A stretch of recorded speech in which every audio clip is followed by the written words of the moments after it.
Coming up next on the Jeff Crilley Show, everyone likes to think that they have great customer service, but we'll hear from a best-selling author who poses the question, do you have customer karma? That's next.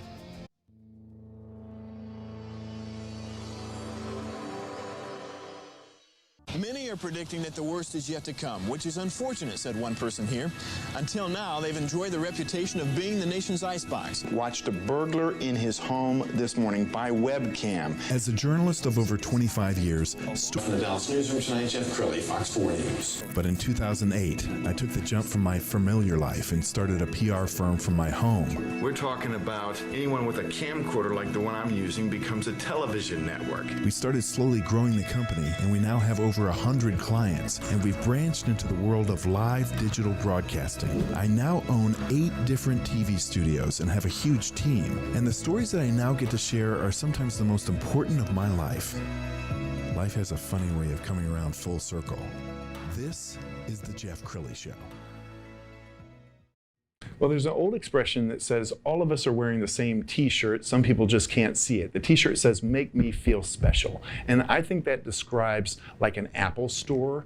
You could be frustrated with your phone and you go into an Apple store and you have this wonderful customer experience with their team who kind of calm you down. To talk about that today, Arjun Sen, he is a best-selling author and he is the author of Customer Karma. And he's here today to educate us all from his experience on how to have great customer service. Arjun, thank you for coming on the show. It's truly a pleasure. Thank you. All right, so let's talk about this because you have a vast background. In fact, we should probably get into you were an aerospace engineer and then pivoted into marketing. How'd that happen?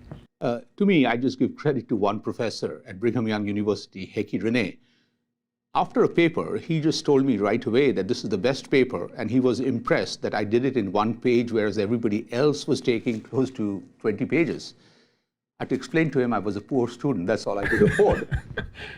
And what I realized was, one, constraints create opportunities to be great, and secondly, those human beings in our life who believe and see in us what we don't see, take us to the next level. So I want to throw a shout out at every person who has opened doors for me. Thank you from the bottom of my heart. Well, an engineer, I mean, it's a kind of a right brain, left brain thing. You have both, apparently. And so you transition into marketing.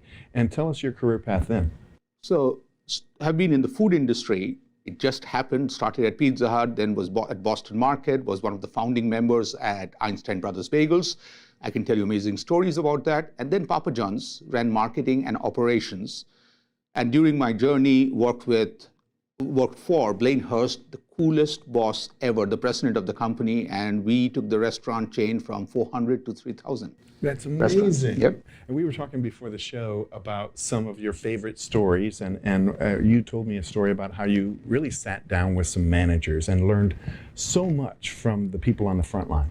Yeah, and I think it happened accidentally because this was my first day when I moved from marketing to marketing and operations. I was in St. Louis, I still remember. The manager was Creed, and I asked him, so how cool is marketing?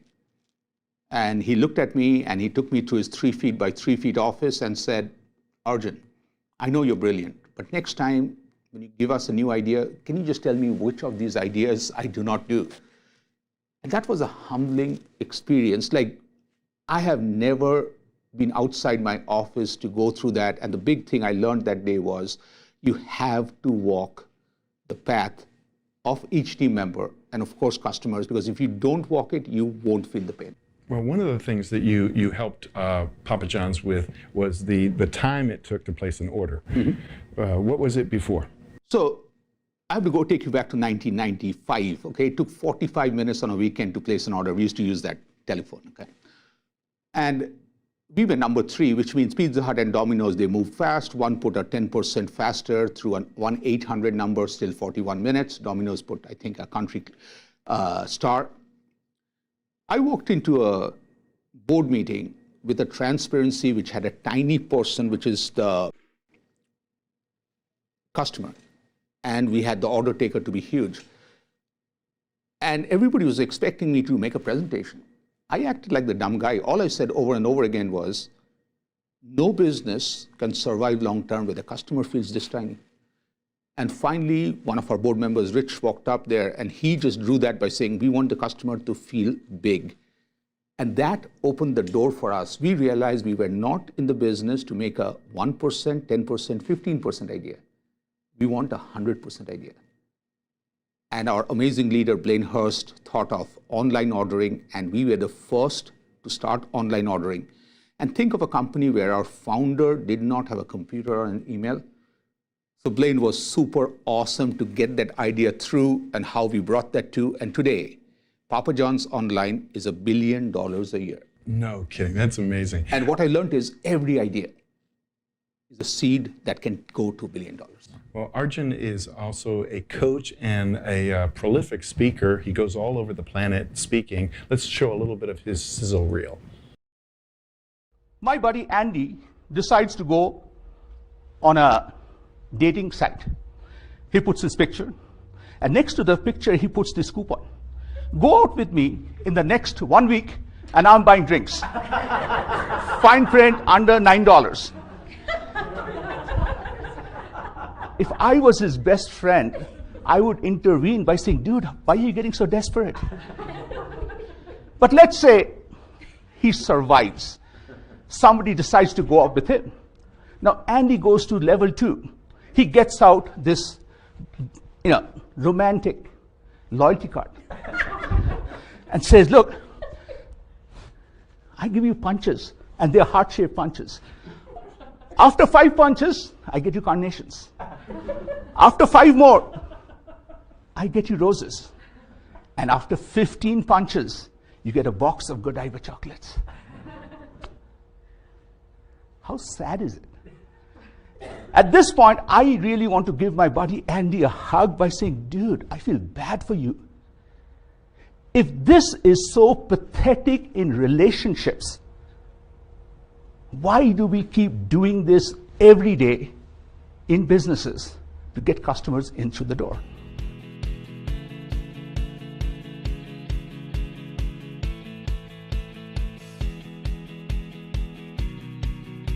This number, the lifetime value of the customer, changes the whole perspective.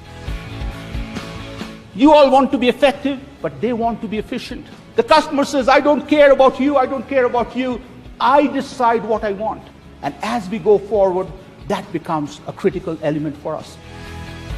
In the process, we got to know the customer, and then we acted passionately from our heart.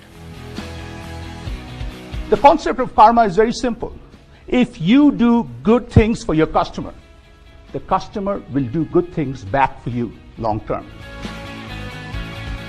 I don't want you to give me 1 out of 100 service. I want you to give me 1 out of 1.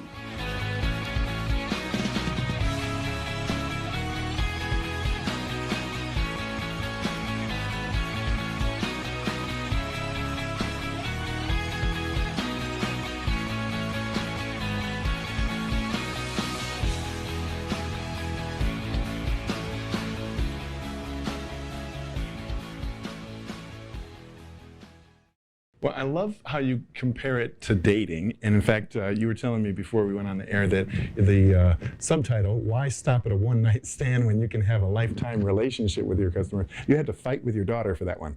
And my daughter was 16 years old, but at the age of 13, she was ad ages 40 under 40. So she has a lot of credibility. And when she looked at the tagline and she said, no dad of mine talks about one night stand. I didn't want to ask how many dads she has, but finally I won that battle. But there is a lot of similarity between dating and wooing, a mate and your customer, isn't there? Yeah, totally. Like just for a second, visualize or imagine I'm single. And if you guys all heard that Arjun has this cool program which anybody goes out with me,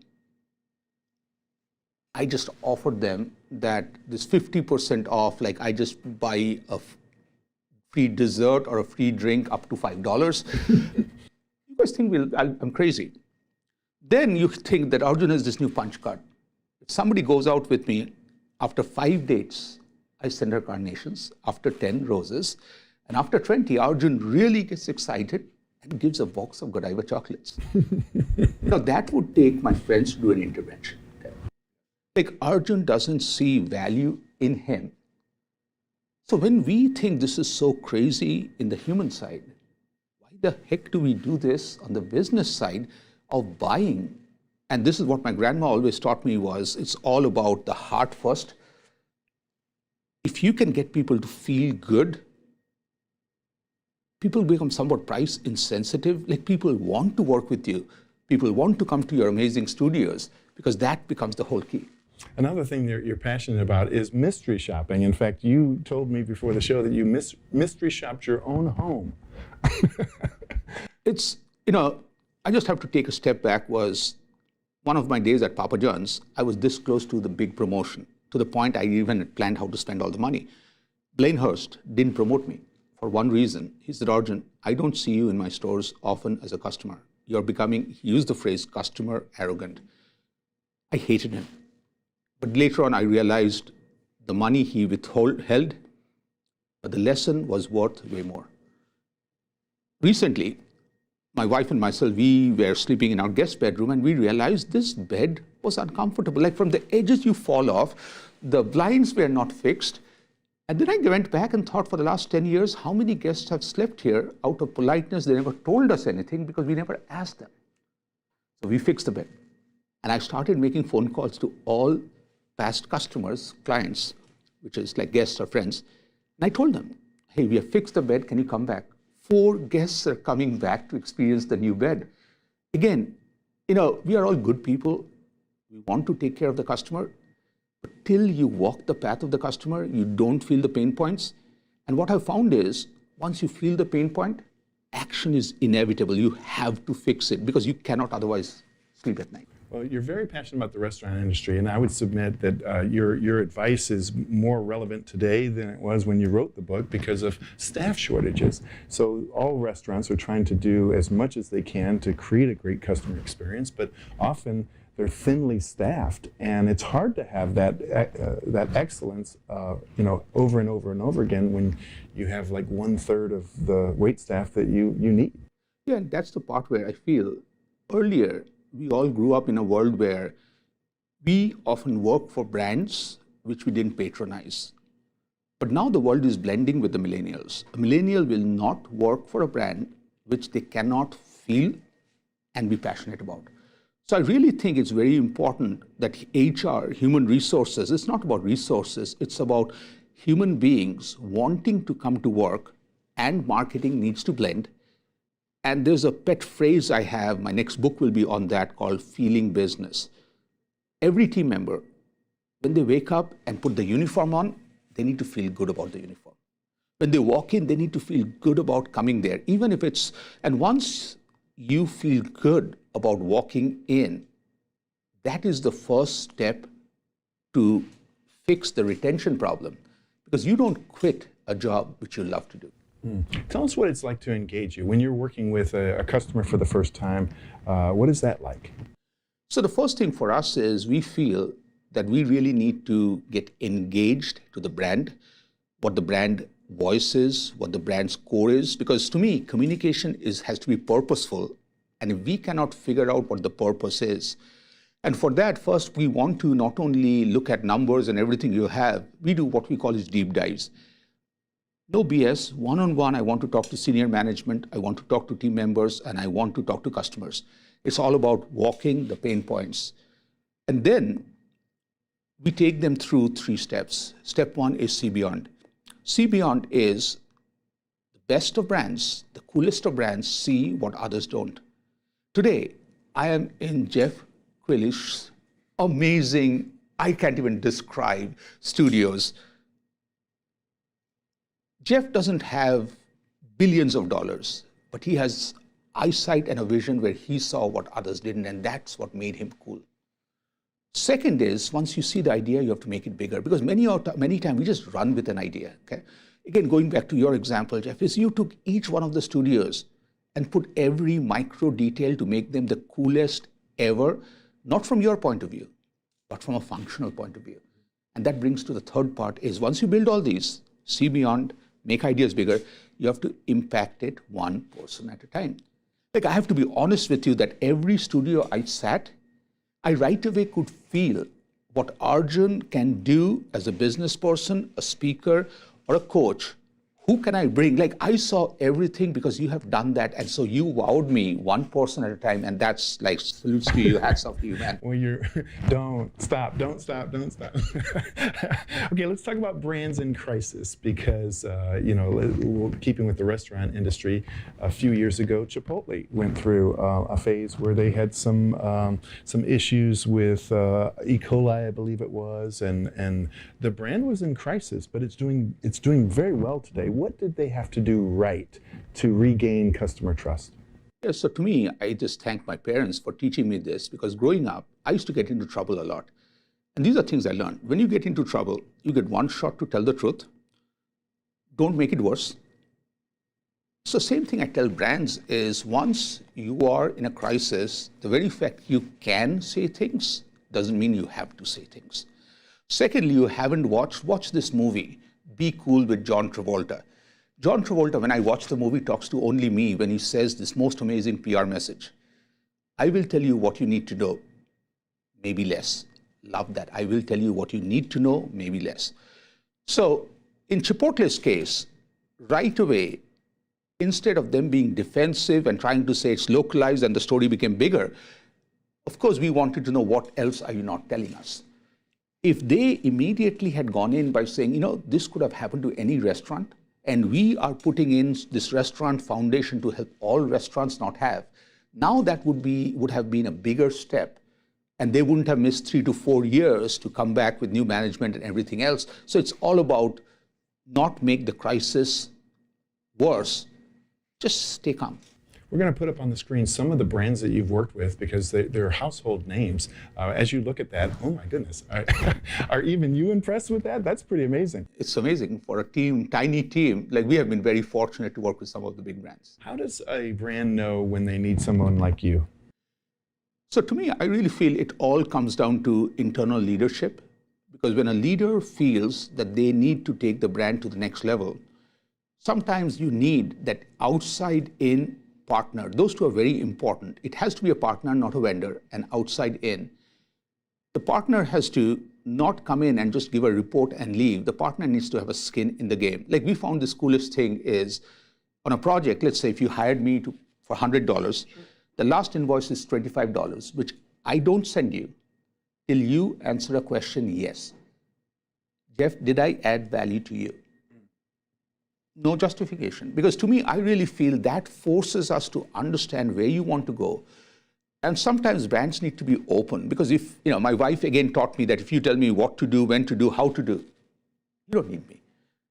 But if you give me flexibility on the how, then it's fun.